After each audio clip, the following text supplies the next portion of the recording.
आणि हे शब्द ऐकून बाबाने मोठ्या तातडीने भगवत कार्याला सुरू केले हो. आणि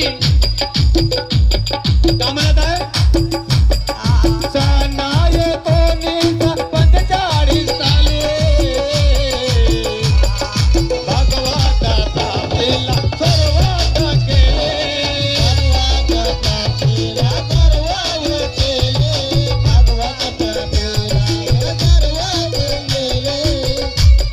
सन 1945 साली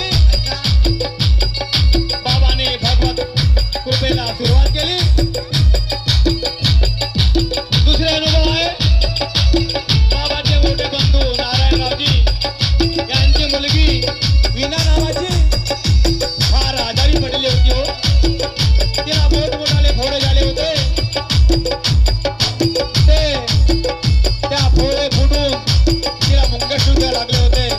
पाहून होत नव्हते. पाहून नारायणजी बाबाकडे गेले आणि बाबाला का म्हणत आहे बाबा तुम्ही आमच्या घराकडे चला. तेव्हा बाबाच्या घराच्या काही अंतरावर भगवान बाबा हनुमानजीचे मंदिर आहे. त्या मंदिरामध्ये पूजा अर्चना करण्याकरता बाबा जात होते. तेव्हा नारायणरावला का म्हणत आहे की बंधू मी मंदिरामध्ये जातो पूजा अर्चना करतो पण मला काही आयडिया नाही.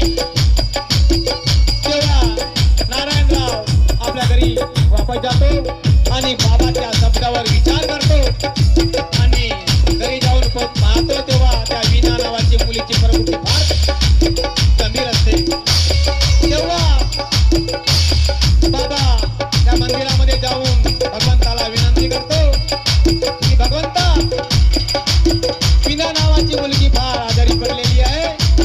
तिची प्रकृती मध्ये सुधार करा नाही तर मला भगवंतामध्ये विलीन करा. आणि हे शब्द भगवंता